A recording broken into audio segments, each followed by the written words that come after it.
Hi, welcome to Downshift. My name is Matt. And this big little thing is a riot.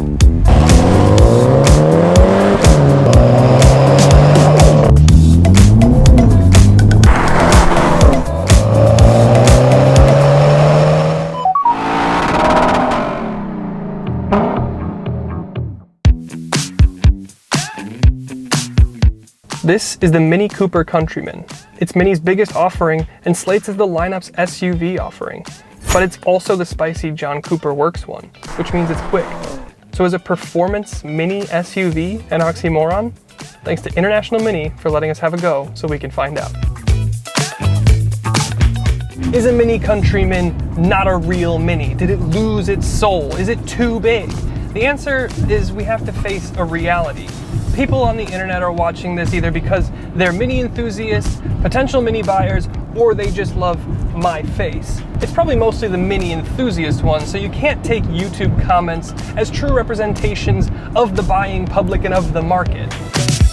The reality is, people have been asking for bigger, more luxurious cars for a couple decades now, so inherently the Mini brand had two options. Dig into tradition, refuse to adapt and die off, or give the people what they want, but with the Mini flair they crave. At the end of the day, if you like Minis and you want to keep buying Minis, then Mini needs to sell Minis. And this Countryman helps a lot with that. It also helps that this is the ritzed up JCW. This may be Mini's SUV, but the JCW badge means business. You've got a 2-liter turbocharged 4-cylinder thumping out 301 horsepower and 331 pound-feet, going through an 8-speed automatic to all 4 wheels. So 0 to 60 is somewhere in the low 4 seconds, making it the quickest Mini I've ever driven. And this is where the internet will hear 300 horsepower and scoff a little bit, but this thing is properly quick, and it's really, really fun to whip around. It may be 300 horsepower, it may be an SUV, but it's a whole foot shorter than a CR-V, and the ride height is hardly more than a normal sedan. So that means it likes to be pushed, and it likes to rev, and it likes to play. And it's rewarding to push it. The JCW gets a special exhaust, and it is really rowdy. Behind the wheel, the Mini Countryman still manages to feel sharp and playful. Sure, it's the biggest Mini, but it's still smaller and lighter than most of the things out there. It's got a great rigid chassis, the engine has plenty of grunt, and the 8-speed transmission is sharp, and the dynamics encourage you to drive it like a teenager. And Mini is part of the same organization as BMW and Rolls-Royce, and it really benefits from that. The Countryman here gets things like adaptive suspension, all-4 all-wheel drive, and a brake-actuated limited slip differential, all things to help keep its playful persona. But this is an SUV, so let's settle it down and talk about the meat and potatoes. The Countryman, with its adaptive suspension, softens back to be really, really relaxing. The build is solid and the cabin is nice and isolated from road noise.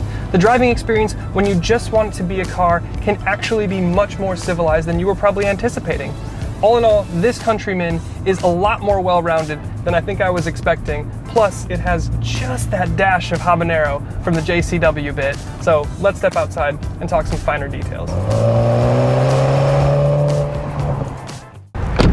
So let's address the elephant in the room here. Everyone on the internet seems to think that you need a car with 1,000,000 horsepower and does 0 to 60 in 1.5 seconds to make it a fun car. And this is the living embodiment that that's just not true. 300 horsepower is plenty. You still have SUV practicality, and it's just fun. All of the stuff on the interior makes me want to drive it, makes me want to be inside of it. I can have fun even in stop-and-go traffic. And then when the traffic subsides and I can get my foot into the throttle, it's really rewarding then too.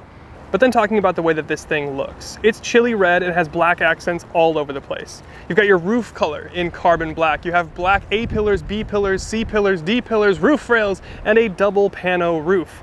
You've got black accents in your headlights. You've got black accents for your front and rear badge. You have black stripes down your hood. And of course you have the red and black accented John Cooper Works grille and aggressive front fascia. You've even got Mini in the headlights. Around the side you have John Cooper Works in your front fender and an all-4 badge on your lower driver and passenger side door, reminding you that this is in fact all-wheel drive. You've got cool black wheels with red brake calipers peeking out from behind, and you've got a black wing mirror, black door handles, and around back it continues with a black mustache, black mini badge, black Countryman, and a black rear diffuser with dual chrome exhaust. And of course, you've got your John Cooper Works badge and your Union Jack LED taillights. All in all then, this is a spicy spec for a very spicy car, but the personality continues inside, so let's check that out.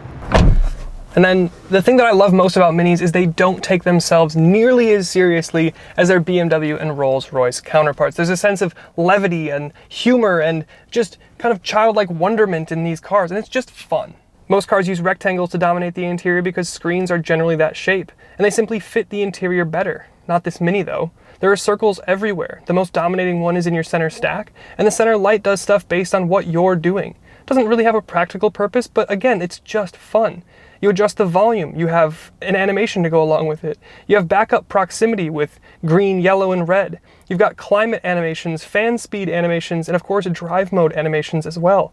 Another fun thing is you get toggles overhead and below to operate things from your ambient lighting to turning on the car.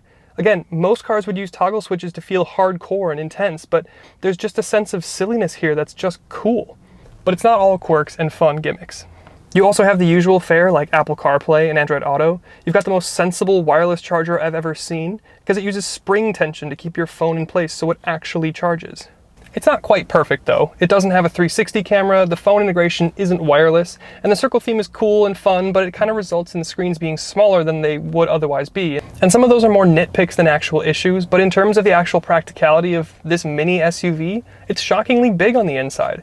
The rear seats can actually fit someone over 6 feet. You have a nice dual pano roof to bring in light and make it feel bigger. The build quality is excellent, and the trunk is absolutely big enough. So between the spunky characteristics behind the wheel, the fun details that you get on the exterior, and the completely unconventional take towards an interior, this Countryman is most certainly Mini, and I love that I get a chance to sit in here and play with it.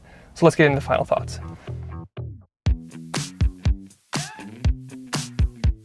The Mini Cooper Countryman John Cooper Works. I know we started this video talking about the Mini mentality and whether or not this is a Mini.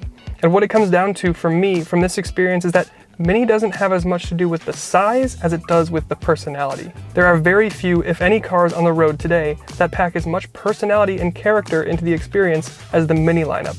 I really enjoyed my time with this JCW Countryman, so thanks again to International Mini for letting me have a go.